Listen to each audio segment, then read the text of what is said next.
Hello students, welcome back to another video of accounting hill. आज की class में हम स्टार्ट करेंगे अपना lecture number 4 of class 12th, जिसमें हम अपना स्टार्ट करेंगे चैप्टर नंबर 2।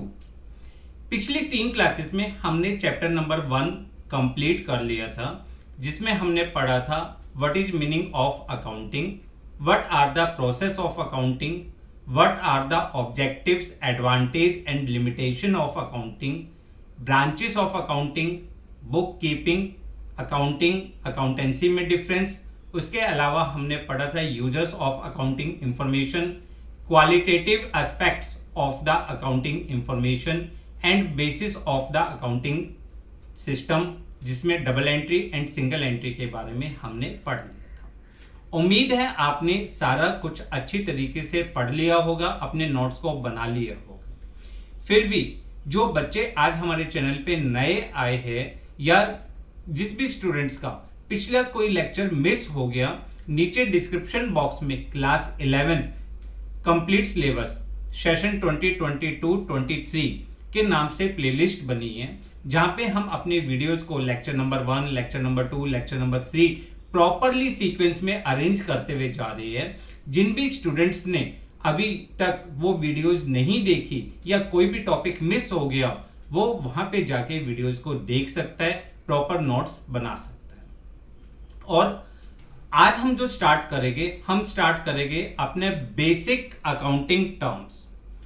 देखो बेटा, जैसे इंग्लिश लैंग्वेज सीखने के लिए आपको अल्फाबेट सीखने पड़े, सबसे पहले ABCD सीखनी पड़ी। आपको पता है अकाउंटिंग क्या है? Accounting is the language of the business, business की लैंग्वेज है।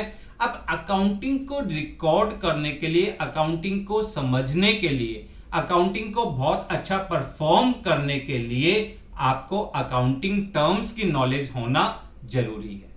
बिल्कुल सेम उसी वे में जैसे अल्फाबेट्स के बिना आप इंग्लिश लैंग्वेज नहीं सीख सकते, उसी तरीके से बेसिक टर्म्स के बिना आप अकाउंटिंग नहीं परफॉर्म कर सकते। तो आपको यहाँ पे ये सारी चीजें बहुत ध्यान से समझनी होगी, बहुत ध्यान से करनी होगी।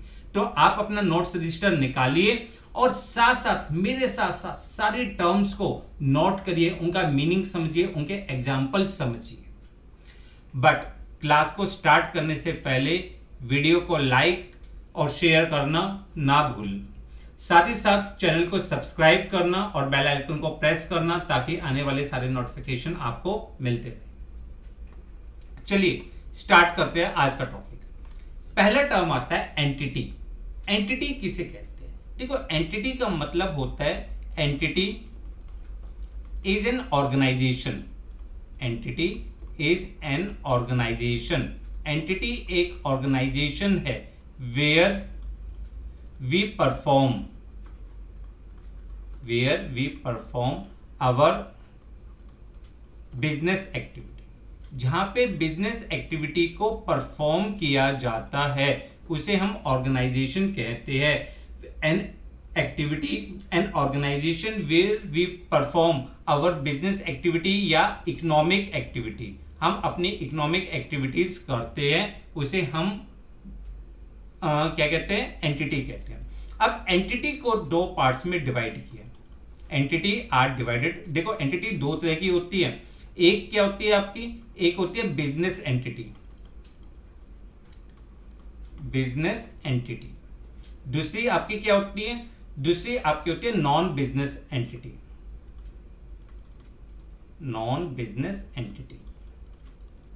अब देखिए, बिजनेस एंटिटी किसे कहते हैं? Business entity means those organizations which are set up to earn the profit. जो ऑर्गेनाइजेशंस प्रॉफिट को अर्न करने के लिए, to earn the profits, profit को अर्न करने के लिए करे जाते हैं, प्रॉफिट अर्न करने के लिए सेटअप किए जाते हैं, उसे हम बिजनेस एंटिटी कहते हैं। ठीक है, इसका मेन पर्पस क्या होता है? बिजनेस एक्टिविटीज करना। और बिजनेस एक्टिविटीज का मतलब क्या होता है बेटा? To earn the profits, profit को अर्न करना। दूसरा होता है नॉन बिजनेस एंटिटी, यानी those organizations which are set up not to earn the profit. ये प्रॉफिट अर्न करने के लिए नहीं होते, not to earn profit, profit earn करने के लिए नहीं होते, बट सेटअप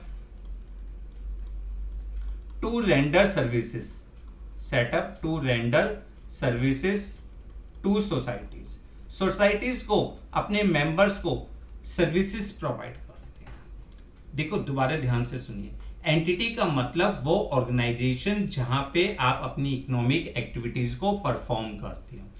एंटिटीज को हमने दो पार्ट्स में डिवाइड कर दिया, बिजनेस एंटिटी और non business entity. Business entity का मतलब क्या हो गया, वो एंटिटीज, वो ऑर्गेनाइजेशंस जहां जो सेटअप किए जाते हैं वो प्रॉफिट अर्न करने के लिए सेटअप किए जाते हैं, जबकि नॉन बिजनेस एंटिटी जो सेटअप किए जाते हैं वो अपने मेंबर्स को, सोसाइटीज को सर्विसेज प्रोवाइड करते हैं। बिजनेस एंटिटी का एग्जांपल क्या हो सकता है, जैसे Reliance group of industries, Tata group of industries, ठीक है। इन सब का मेन पर्पस क्या है, प्रॉफिट अर्न करना। दूसरा क्या है, जैसे आपके चैरिटेबल ट्रस्ट है, स्कूल्स है, ठीक है, चैरिटेबल हॉस्पिटल्स है, डिस्पेंसरीज है, इनका मेन सेटअप क्यों किया जाता है, ताकि ये अपने मेंबर्स को सर्विसेज प्रोवाइड कर सके। उसे जैसे एनपीओ लाइक उसे हम नॉन बिजनेस एंटिटी कहते हैं। तो क्लियर है एंटिटी का मीनिंग, कि entity means economic unit which performs economic activities, जो इकोनॉमिक एक्टिविटीज को परफॉर्म करती है। अब business entity means an enterprises established in accordance with law to engage business activities. Means business activities का main काम क्या होता है, प्रॉफिट अर्न करना, ठीक है। और नॉन बिजनेस एंटिटीज का मेन काम क्या होता है, कि अपने सोसाइटीज में वेलफेयर प्रोवाइड करना, उनको सर्विसेज प्रोवाइड करना। क्लियर।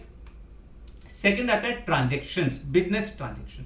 सेकंड टर्म क्या है, बिजनेस ट्रांजैक्शन। अब बिजनेस ट्रांजैक्शन किसे कहते हैं, आर ट्रांजैक्शन और an event which can be expressed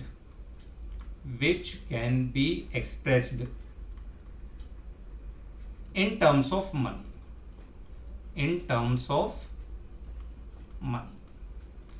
वो सारे ट्रांजैक्शंस, वो सारे इवेंट्स जिसको हम मनी की टर्म्स में कन्वर्ट कर सके, मनी की टर्म्स में एक्सप्रेस कर सके, उसे हम बिजनेस ट्रांजैक्शंस कहते हैं। देखो आपने पहले पढ़ा है कि accounting record only those transactions which are of financial nature. जो फाइनेंशियल नेचर के ट्रांजैक्शंस होते हैं उसको रिकॉर्ड करना, उसे हम कहते हैं, हम फाइनेंशियल ट्रांजैक्शंस को रिकॉर्ड करते हैं। अब उन ट्रांजैक्शंस को हम बिजनेस ट्रांजैक्शंस भी कह सकते हैं। यानी are transactions which brings the change in financial position of the company, of the business. जो बिजनेस की फाइनेंशियल पोजीशन में कुछ उथल पुथल करता है, कुछ चेंजेस लाता है, उसे हम बिजनेस ट्रांजैक्शन कहते हैं। अब ट्रांजैक्शंस को हमने दो पार्ट्स में डिवाइड किया। Transactions are divided into two parts, दो पार्ट्स में डिवाइड हुआ। सबसे पहले होता है कैश ट्रांजैक्शन और सेकंड होता है आपका credit transaction.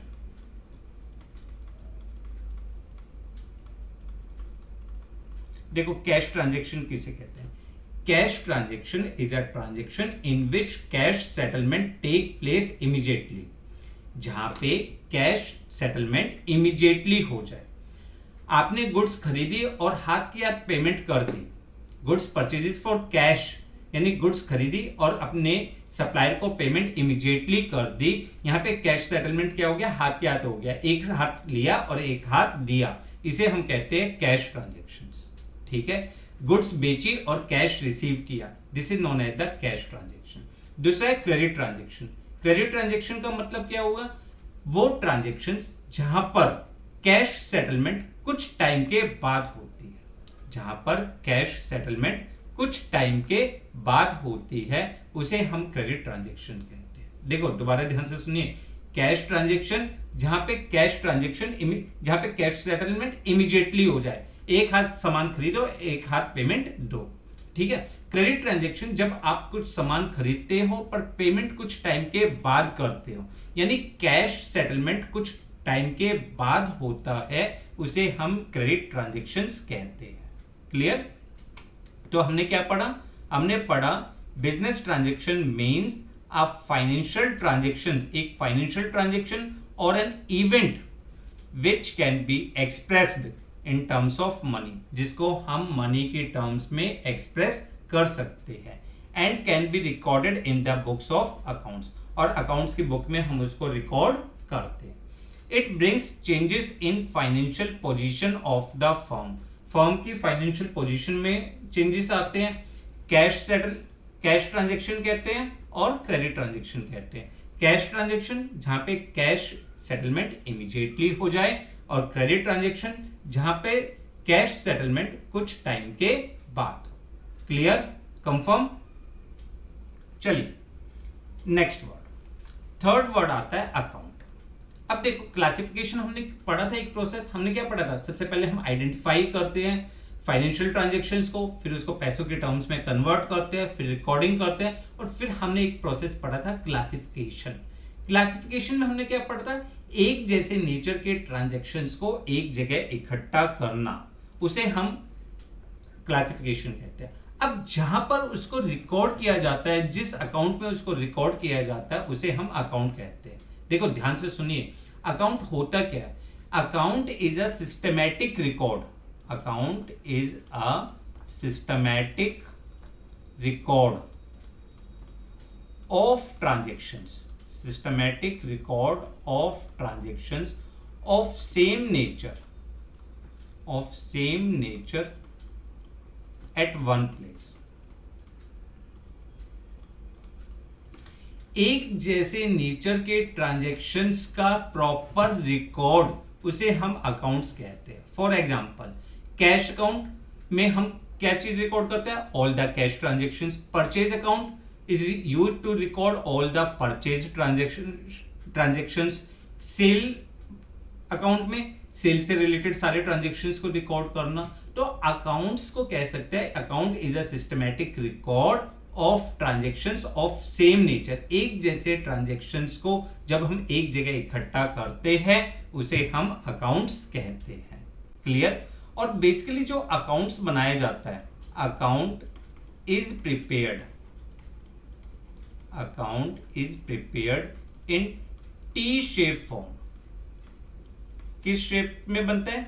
T shape form में बनता है। इंग्लिश का अल्फाबेट होता है, देखो इस तरीके से, जो अकाउंट्स को दो पार्ट्स में डिवाइड करता है। लेफ्ट हैंड साइड को हम डेबिट साइड कहते हैं, और राइट हैंड साइड को हम क्रेडिट साइड कहते हैं। ठीक है, जैसे हम यहाँ पे नाम लिख देते हैं, बीच में cash account, debit side and credit side. Left hand side is called debit side and right hand side is called credit side. अब कब डेबिट करते हैं, कब क्रेडिट करते हैं, ये तो हम आने वाली क्लासेस में पढ़ेंगे कि कब हम डेबिट कर रहे हैं और कब हम उसको क्रेडिट कर रहे हैं। क्लियर? फिलहाल हमने अकाउंट्स का मीनिंग समझा। पहला वर्ड एंटिटी, दूसरा वर्ड ट्रांजैक्शन, तीसरा word account. Clear? Next word अब आता है कैपिटल। बहुत इंपॉर्टेंट टर्म्स है, देखो अगली 3-4 टर्म्स आपकी बहुत इंपॉर्टेंट है। कैपिटल, कैपिटल किसे कहते हैं? कैपिटल का मतलब होता है amount invested by owner in business, amount invested by owner in business. जितना भी अमाउंट बिजनेस में ओनर इन्वेस्ट करता है, उसे हम कैपिटल के नाम से जानते हैं। Amount invested by owner in business is known as the capital. It may be in form of, ये किस किस की फॉर्म में हो सकती है? ये कैश की फॉर्म में हो सकती है, गुड्स की फॉर्म में हो सकती है, और असेट्स की फॉर्म में हो सकती है। ध्यान से सुनो, अगर एक पर्सन ने बिजनेस में 10 लाख रुपीज कैश इंट्रोड्यूस किया, तो this is known as the capital, कि कैश इन्वेस्ट किया। अगर उसका एक बिजनेस है, वो उस बिजनेस से एक नया बिजनेस और स्टार्ट कर रहा है, और उस बिजनेस से 2 लाख रुपीज की गुड्स ला रहा है फॉर न्यू बिजनेस, तो 2 लाख रुपीज जो है होगा, this is also considered as the capital. या वो अपनी कोई पर्सनल प्रॉपर्टी अब बिजनेस के पर्पस के लिए यूज कर रहा है, तो उस पर्सनल प्रॉपर्टी की जो मनी वैल्यू होगी, उसे भी हम कैपिटल कहते हैं। तो कैपिटल किसी भी फॉर्म में हो सकती है। कैपिटल आपकी कैश की फॉर्म में हो सकती है, कैपिटल आपकी गुड्स की फॉर्म में हो सकती है, कैपिटल आपकी एसेट्स की फॉर्म में हो सकती है। ठीक है, clear? Also known as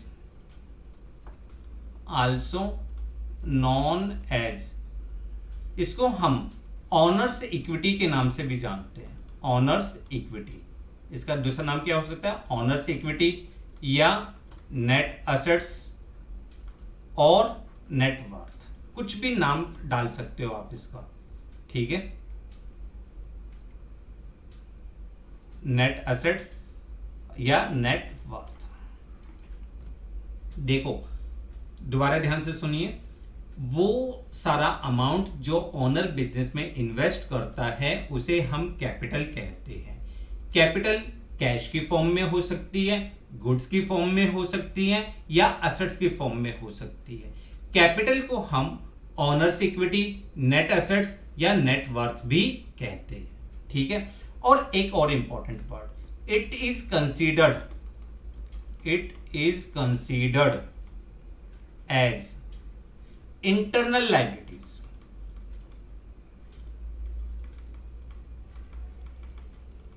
for business, it is considered as internal liabilities for business. ये बिजनेस के लिए इंटरनल लायबिलिटीज ट्रीट करी जाती है।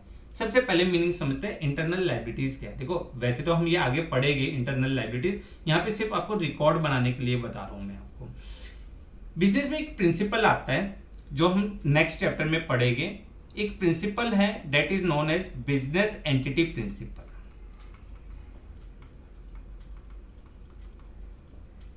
Business entity principal, business entity principal क्या कहते हैं? As per business entity principal, business and owner are two distinct persons, two different identities. जो ऑनर है और जो बिजनेस है ये दो अलग अलग एंटिटीज है। ऑनर अलग है और बिजनेस अलग है। All entities in the business are recorded from business point of view. सारी एंटिटीज जो हम अकाउंट्स में रिकॉर्ड करते हैं वो बिजनेस के पॉइंट ऑफ व्यू से करते हैं, ना कि ऑनर के पॉइंट ऑफ व्यू से। इसलिए जो भी अमाउंट ऑनर ने बिजनेस में इन्वेस्ट किया, इसका मतलब वो अमाउंट ऑनर ने बिजनेस को क्या दिया है? लोन के फॉर्म में दिया है, कर्जे के फॉर्म में दिया है। अब ये बिजनेस की ड्यूटी है कि वो अपने अमाउंट को लौटाए। तो इसलिए हमने कैपिटल को क्या माना है? इंटरनल लायबिलिटीज माना। बाकी डिटेल हम अभी आगे पढ़ेंगे। क्लियर?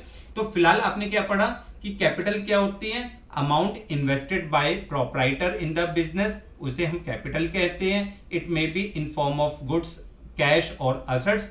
इसको हम इंटरनल लायबिलिटीज ट्रीट करते हैं और इसको हम ऑनर्स इक्विटी, नेट असेट्स और नेट वर्थ के नाम से भी जानते हैं। क्लियर? और एक इक्वेशन होती है, इस इक्वेशन को मैं अभी थोड़ी देर में समझाता हूं आपको कि ये इक्वेशन क्या है। फिलहाल आपने क्लियर है ये पॉइंट? तो आपने कौन कौन से वर्ड सीखा? पहला वर्ड सीखा एंटिटी, दूसरा वर्ड सीखा ट्रांजैक्शन, तीसरा वर्ड आपने सीखा अकाउंट और चौथा वर्ड आपने सीखा capital, fourth word. Clear? Fifth word drawings. Drawings किसे कहते हैं? ड्राइंग्स का मतलब होता है अमाउंट इन कैश। ध्यान से सुनना, अमाउंट इन कैश और goods withdrawn by owner from business for personal use is known as the drawings. यानी हमने अभी देखो एक वर्ड पढ़ा ना, business entity principal. Business entity principal क्या कहता है? ऑनर अलग और बिजनेस अलग। अगर ऑनर ने बिजनेस में कुछ भी अमाउंट इन्वेस्ट किया है तो उसे हम कैपिटल कहते हैं। बट अगर ऑनर ने बिजनेस से कुछ भी कैश विड्रॉ करा या गुड्स विड्रॉ करी, ठीक है, उसे हम ड्राइंग्स कहते हैं। अमाउंट विड्रॉन इन कैश और गुड्स। इसके अलावा क्या हो सकता है? इसके अलावा हो सकता है इफ एनी प्राइवेट पेमेंट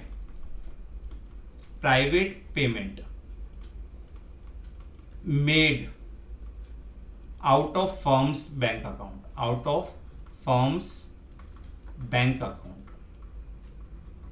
ठीक है।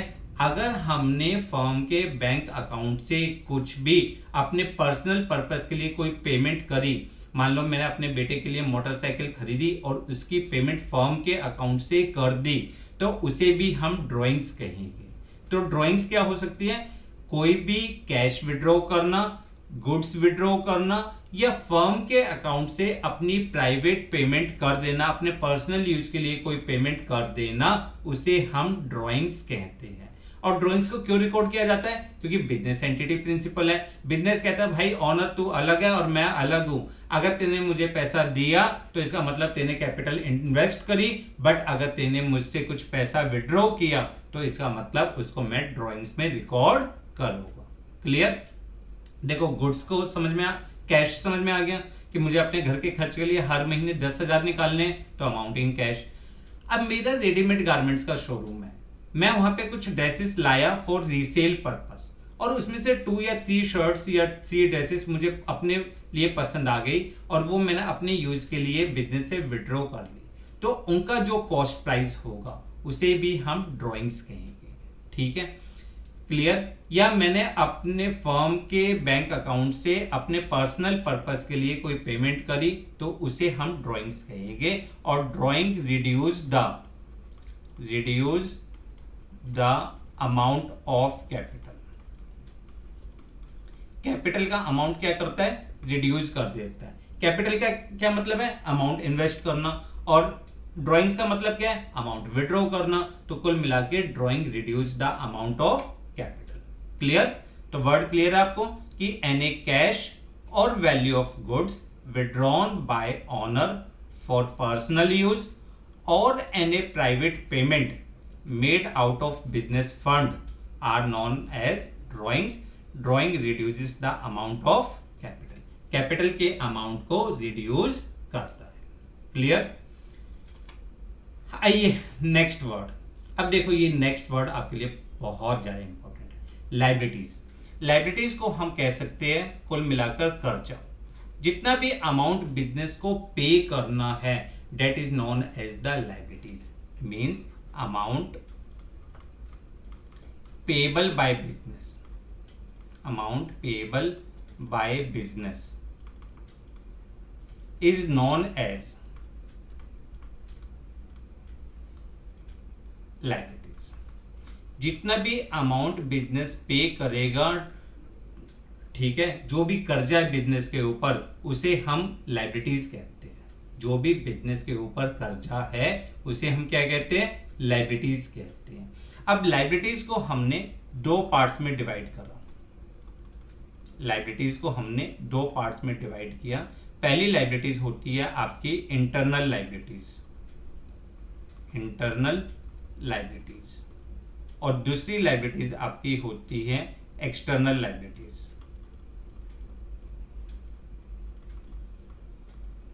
देखो इंटरनल लायबिलिटीज अभी अभी हमने पढ़ा कि those liabilities which are payable to owner, which are payable to owner. जो लायबिलिटीज बिजनेस पे करेगा, किसको पे करेगा? ऑनर को पे करेगा। उसे जो भी अमाउंट बिजनेस को कर्जे की फॉर्म में ऑनर को लौटाना है उसे हम इंटरनल लायबिलिटीज कहते हैं। अब इंटरनल लायबिलिटीज के एग्जांपल क्या हो सकते हैं आपके? जैसे कैपिटल हो गया, ठीक है, एक्यूमुलेटेड प्रॉफिट्स हो गया। अब ये सर एक्यूमुलेटेड प्रॉफिट्स क्या है? एक्यूमुलेटेड प्रॉफिट्स का मतलब वो प्रॉफिट्स जो बिजनेस ने अर्न तो कर लिए पर अभी तक ऑनर की कैपिटल में क्रेडिट नहीं करे, यानी वो बिजनेस में रिटेन है, उसे हम कहते हैं एक्यूमुलेटेड प्रॉफिट्स। ये आपके एग्जांपल होते हैं। किसके एग्जांपल होते हैं? इंटरनल लायबिलिटीज के। दूसरा क्या होता है? External liabilities. अब एक्सटर्नल लायबिलिटीज क्या होती है? देखो इंटरनल क्या होता है? जो ऑनर को पे करना हो। एक्सटर्नल जो बाहर वालों को पे करना हो। अब बाहर वालों को पे करने का मतलब यानी amount payable by business to outsiders. जो हमें आउटसाइडर्स को पे करना हो, बाहर वालों को पे करना हो, जो भी बिजनेस आउटसाइडर्स को पे करता है उसे हम एक्सटर्नल लायबिलिटीज कहते हैं। अब एक्सटर्नल लायबिलिटीज को फिर से 2 पार्ट्स में डिवाइड किया गया। एक्सटर्नल लायबिलिटीज को 2 पार्ट्स में डिवाइड किया गया है। पहली लायबिलिटीज होती है नॉन करंट लायबिलिटीज,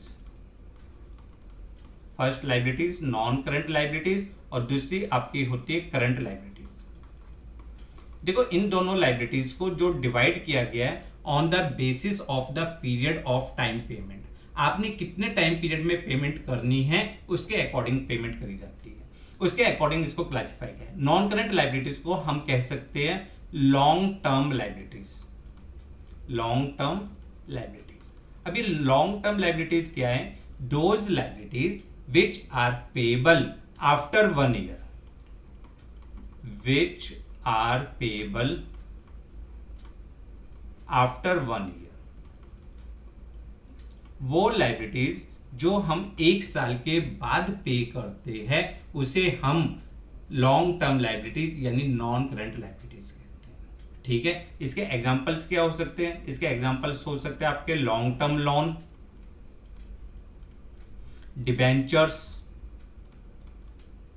ये एग्जांपल्स हो सकते हैं। अब करंट लाइबिलिटीज क्या है? सीधी सी बात है, करंट लाइबिलिटीज को हम कह सकते हैं शॉर्ट टर्म लाइबिलिटीज।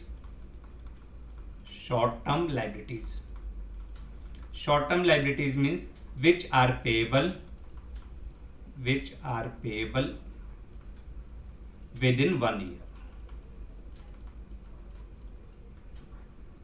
वो लाइबिलिटीज जो हमें 1 साल के अंदर अंदर पे करनी हो उसे हम करंट लाइबिलिटीज कहते हैं। Those liabilities which are payable within 1 year, जो हमें 1 साल के अंदर पे कर। अब 1 साल के अंदर पे करने वाली लाइबिलिटीज क्या होती है? Amount payable to creditors, creditors को पे करना, बैंक ओवरड्राफ्ट पे करना, बिल्स पेएबल, ठीक है, आउटस्टैंडिंग एक्सपेंस हो गया, एडवांस इनकम्स हो गई। There are so many examples, बहुत सारे एग्जांपल्स है।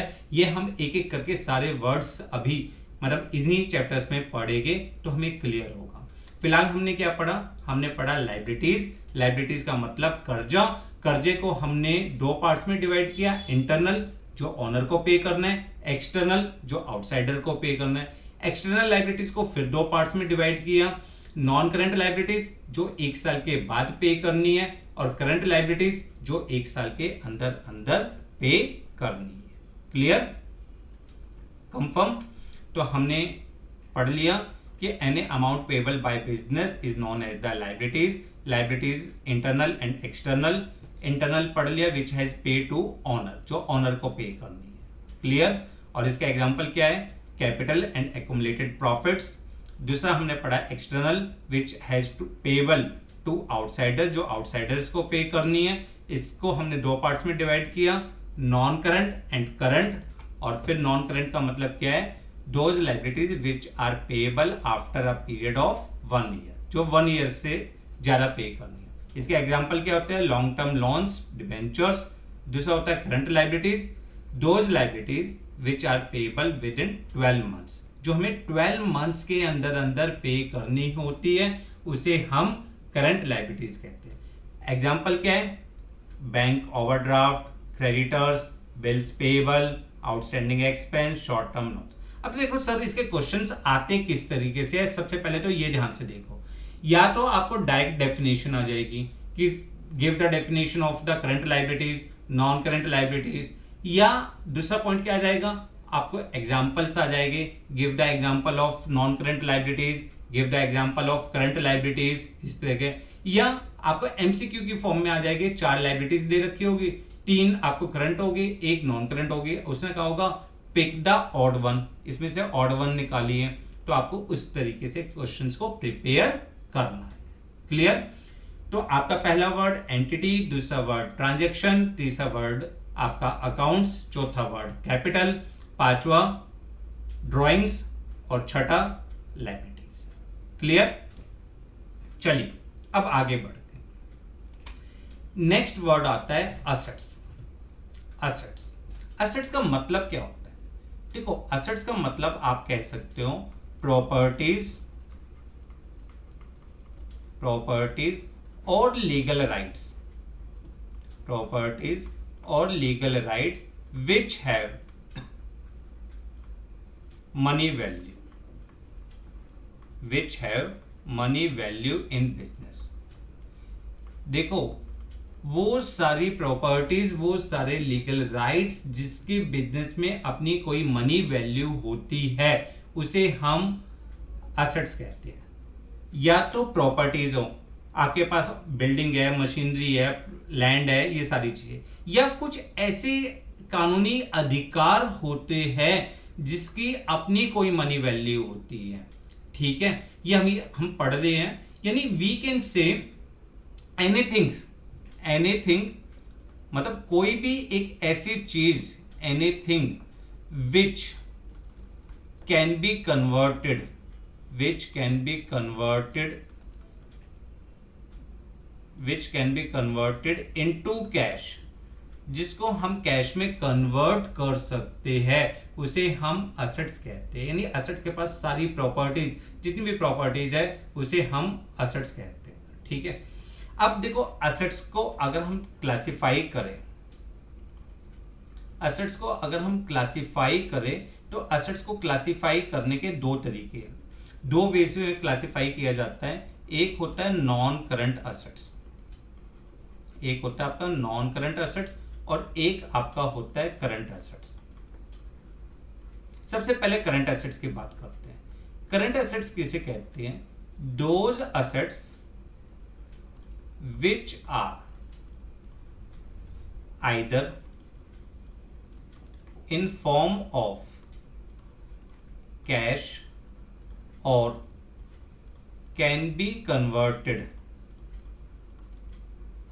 into cash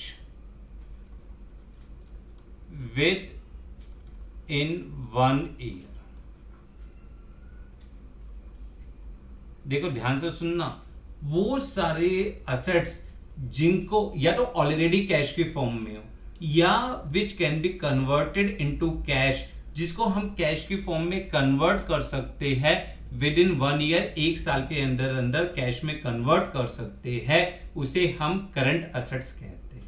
ठीक है, इसके एग्जांपल क्या हो जाएंगे? इसके एग्जांपल हो जाएंगे cash at bank, cash in hand, debtors, bills receivable, stock, prepaid expense, accrued incomes, बहुत सारी चीजें हैं। सारे वर्ड सर नए नए आ रहे हैं, बट धीरे धीरे हम इनको समझते जाएंगे। देखो ये वर्ड्स यहाँ पे लिखना इसलिए जरूरी है ताकि आपके नोट्स एक जगह इकट्ठा होते हुए चले, आप ये सारे वर्ड्स धीरे धीरे जरूर समझोगे। ठीक है, सारे वर्ड्स हम एक एक करके एक्सप्लेन करेंगे।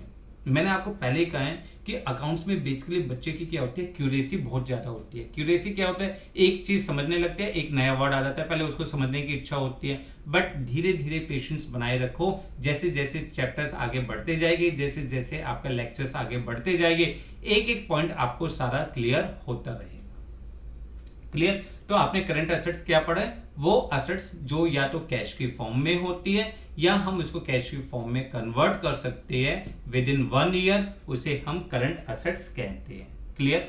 सेकंड होता है आपके लिए नॉन करंट असेट्स। अब दोज असेट, ये असेट्स कौन से होते हैं? Those assets which are purchased in business not for resale purpose, not for resale purpose, but kept in business, kept in business either as investment or facilitate business operation। देखो ध्यान से समझो, थोड़ा सा टॉपिक लंबा है पर ध्यान से समझना है क्योंकि बहुत इंपॉर्टेंट है। वो असेट्स जो हम रीसेल पर्पस के लिए नहीं खरीदते बट बिजनेस में या तो इन्वेस्टमेंट के तौर पे रखे जाते हैं या बिजनेस के ऑपरेशन को स्मूथली रन करने के लिए खरीदे जाते हैं, उसे हम नॉन करंट असेट्स कहते हैं। जैसे फर्नीचर आपने खरीदा, क्या दोबारा रीसेल पर्पस के लिए खरीदा? बिल्डिंग, मशीनरी, ठीक है, motor vehicles, plant and machinery, ये सारी चीजें आपने खरीदी ताकि आपके बिजनेस का ऑपरेशन स्मूथली चलता रहे। इन तरह के असेट्स को, इन सारे असेट्स को हम कहते हैं नॉन करंट असेट्स। पहले हमने क्या सीखा? Current assets. करंट असेट्स या तो कैश की फॉर्म में हो या कैश की फॉर्म में हम कन्वर्ट कर दें 1 ईयर में। दूसरा हमने सीखा नॉन करंट असेट्स, वो असेट्स जो हम बिजनेस में दोबारा बेचने के लिए नहीं खरीदते बल्कि बिजनेस में इन्वेस्टमेंट के तौर पे या बिजनेस के ऑपरेशन को स्मूथली चलाने के लिए खरीदते हैं, उसे हम नॉन करंट असेट्स कहते हैं। अब नॉन करंट असेट्स को बेसिकली जो होते हैं, देखो नॉन करंट असेट्स जो होते हैं ये आपके फिक्स्ड असेट्स और नॉन करंट इन्वेस्टमेंट्स होती हैं, नॉन करंट इन्वेस्टमेंट्स होती हैं, ठीक है। अब फिक्स्ड असेट्स की बात करें, फिक्स्ड असेट्स को हमने दो पार्ट्स में डिवाइड किया है। फिक्स्ड असेट्स एक होता है आपका टेंजिबल असेट्स और एक आपका होता है intangible assets.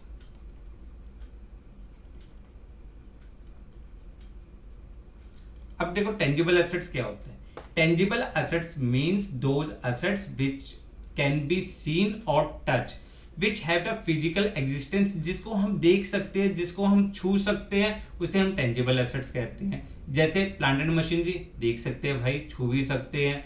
Building, furniture, motor vehicles, इन सब चीजों को हम देख सकते हैं, इन सब चीजों को हम छू सकते हैं, तो इसे हम कहते हैं टेंजिबल एसेट्स।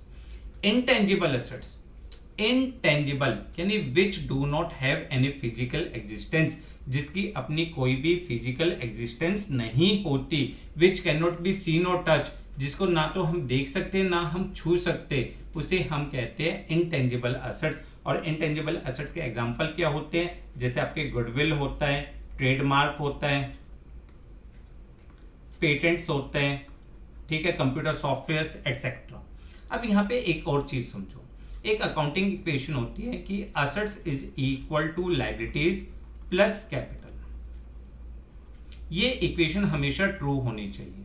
ये इक्वेशन क्या कहती है कि जितना भी पैसा ऑनर ने इन्वेस्ट किया है प्लस जितना भी पैसा बिजनेस पे करेगा टू आउटसाइडर, जो भी कर्जे की फॉर्म में है, उसका टोटल हमेशा एसेट्स के बराबर होना चाहिए। उतने की बिजनेस के पास प्रॉपर्टीज और लीगल राइट्स होने चाहिए।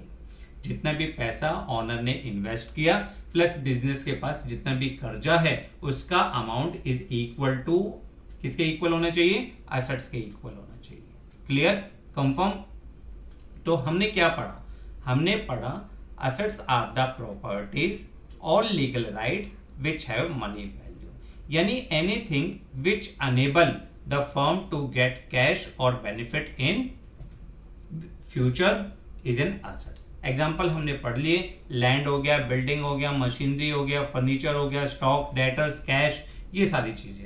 एसेट्स को हमने दो पार्ट्स में डिवाइड किया, नॉन करंट और करंट। नॉन करंट का क्या पढ़ा हमने, those assets which are purchased not for resale purpose, जो रीसेल पर्पस के लिए नहीं खरीदे जाते but held either as investment, जो इन्वेस्टमेंट के तौर पे, और to facilitate the business operation, और बिजनेस के ऑपरेशन को चलाने के लिए खरीदे जाते हैं। ठीक है, इसके एग्जांपल क्या हो जाएंगे, land, building, plant and machinery, furnitures, ये सारी चीजें। क्लियर। अब हमने पढ़ा फिक्स एसेट्स दो तरह के होते हैं, tangible which have physical existence, जिसके फिजिकल एग्जिस्टेंस होती है, विच कैन बी सीन और टच, जिसको हम देख सकते हैं, जिसको हम छू सकते हैं। एग्जाम्पल, ये सारे एग्जाम्पल आपके हैं, land, building, furniture, plant and machinery, motor vehicles etcetera. ठीक है। दूसरा आता है intangible which can not be seen और टच, जिसको ना हम देख सकते ना हम छू सकते, जिसकी कोई फिजिकल एग्जिस्टेंस नहीं होती, जैसे पेटेंट हो गया, गुडविल हो गया, ट्रेडमार्क हो गया, कंप्यूटर सॉफ्टवेयर हो गया एटसेट्रा। ये सारी चीजें आपके लिए इंटेंजिबल एसेट्स की कैटेगरी में आती है। Clear, confirm. फिर आपके पास आता है current assets which are either in the form of cash, जिसको कैश की फॉर्म में लेते हैं, या which can be converted into cash within short period, या शॉर्ट पीरियड में हम कैश में कन्वर्ट कर सकते हैं। Debtors, stock, bills receivable, cash at bank, short term investment, prepaid expense etcetera, ये सारे एग्जांपल्स हैं। ये सारे मीनिंग, सारे वर्ड्स के मीनिंग हम एक एक करके पढ़ेंगे, पर धीरे धीरे, एक साथ सारे वर्ड्स नहीं आ सकते, धीरे धीरे धीरे धीरे पढ़ते हुए जाएंगे। अब देखो हमने क्या सीख लिया, हमने सीख लिया कि एसेट्स जो होते हैं that will be equal to liabilities plus capital, ये सीखा है। हाँ जी। अब एक और तरह के एसेट्स नाम आता है फिक्टिशियस एसेट्स। ये फिक्टिशियस एसेट्स किसे कहते हैं, what is mean by the fictitious. देखो फिक्टिशियस का मतलब क्या होता है, काल्पनिक। क्या काल्पनिक एसेट्स कुछ ऐसे होते हैं, नहीं, ध्यान से समझना। फिक्टिशियस एसेट्स एक्चुअल में एसेट्स होते ही नहीं है, ना तो ये टेंजिबल एसेट्स होते हैं और ना ही ये इनटेंजिबल एसेट्स होते हैं। fictitious assets are neither tangible assets nor intangible assets। Actual में ये वो एक्सपेंस होते हैं, वो लॉसेस होते हैं जो अभी तक हमने राइट ऑफ नहीं किए। जो एक्सपेंस या लॉस अभी तक राइट ऑफ नहीं किए गए उन्हें हम फिक्टिशियस असेट्स कहते हैं। मान के चलिए हमने अपनी कंपनी के एडवर्टाइजिंग के लिए एमएस धोनी को हायर किया फॉर 3 इयर्स और 3 साल के लिए हम इसको अमाउंट पे कर रहे हैं 15 लाख रुपीज।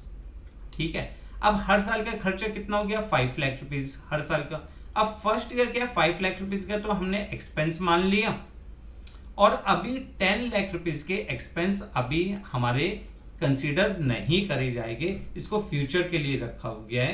तो ये जो 10 लाख रुपीज है this is known as the fictitious assets. ये वो खर्चे हैं जो at the end of accounting period अभी तक हमने राइट ऑफ नहीं करे। ठीक है, तो ध्यान से सुनिएगा।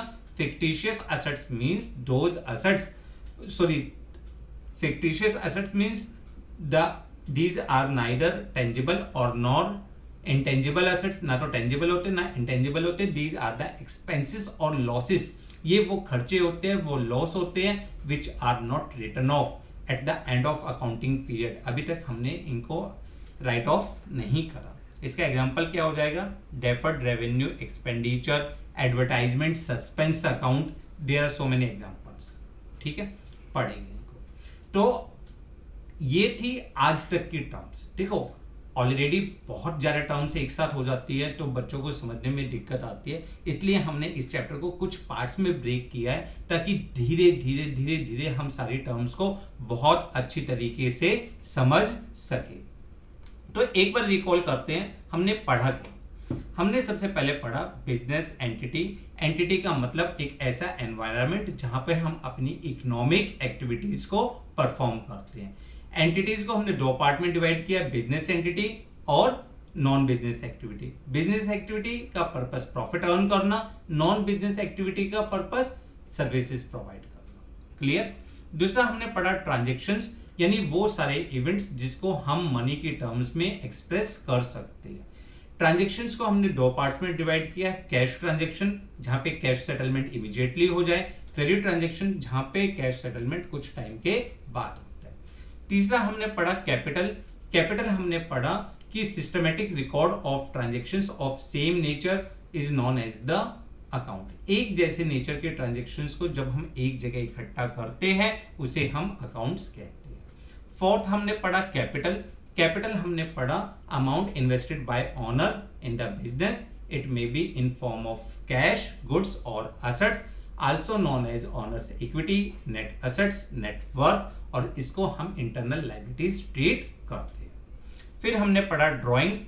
ड्राइंग्स में हमने पढ़ा अमाउंट विड्रॉन और goods withdrawn by the proprietor for the personal use और private payment made out of the firm's bank, उसे हम ड्राइंग्स कहते हैं। ड्राइंग्स हमारी कैपिटल को रिड्यूस करता है। क्लियर? फिर हमने पढ़ा लायबिलिटीज। लायबिलिटीज का मतलब अमाउंट पेएबल बाय बिजनेस, जो भी बिजनेस के ऊपर कर्जा है उसे लायबिलिटीज कहते हैं। लायबिलिटीज को हमने 2 पार्ट्स में डिवाइड किया। पहला है इंटरनल लायबिलिटीज जो ऑनर को पे करनी है, और जो अमाउंट फर्म पे करेगी, किसको पे करेगी? ऑनर को पे करेगी, उसे हम कहते हैं कैपिटल कह सकते हैं। एक्युमुलेटेड प्रॉफिट्स इसके एग्जांपल हो सकते हैं। दूसरा हमने पढ़ा external which are payable to outsiders. Outsiders को पे करने वाली लायबिलिटीज को हमने 2 पार्ट्स में डिवाइड किया, non current and current. Current which are payable within 1 year और non current which are payable after 1 year. Clear? फिर हमने लास्ट वर्ड पढ़ा अपना असेट्स। असेट्स में हमने पढ़ा प्रॉपर्टीज और legal rights which have the money value. वो प्रॉपर्टीज, वो लीगल राइट्स जिसकी अपनी कोई मनी वैल्यू होती है। एसेट्स को हमने 2 पार्ट्स में डिवाइड किया, नॉन करंट एसेट्स और करंट एसेट्स। करंट एसेट्स में हमने पढ़ा those assets which are either in the form of cash, जो कैश की फॉर्म में होते हैं, या can be converted into cash within 1 year. ठीक है, एग्जांपल क्या पढ़े? कैश एट बैंक, वो cash at bank, cash in hand, stock हो गया आपका, डेटर्स, बिल्स रिसीवेबल। ठीक है, इसके अलावा एक्रूड इनकम हो जाएगा आपका एग्जांपल, प्रीपेड एक्सपेंस हो जाएगा। और हमने साथ ही साथ पढ़ा non current assets which are held in business either as investment और फैसिलिटी द बिजनेस, जो बिजनेस में इन्वेस्टमेंट के तौर पे या बिजनेस के ऑपरेशन को चलाने के लिए करे जाते हैं। क्लियर? अब जो नॉन करेंट एसेट्स थे उसको हमने दो पार्ट्स में डिवाइड कर दिया था, tangible which can be seen और टच और intangible which can not be seen और टच। फिर हमने लास्ट वर्ड पढ़ा फिक्टिशियस एसेट्स, यानी ये वो एसेट्स होते ही नहीं है, ना तो टेंजिबल होते ना इंटेंजिबल होते, ये वो लॉसेस होते हैं जो अभी तक हमने राइट ऑफ नहीं की। क्लियर? तो क्लियर है ये 7 टर्म्स। ये 7 टर्म्स आज आप इसको बहुत अच्छी तरीके से पढ़िए, अच्छी तरह से याद करिए, अपने नोट्स रजिस्टर को बनाइए, जहां जहां आपको जो जो चीजें नोट करनी है वीडियो को पॉज करते हुए नोट करते हुए चलिए।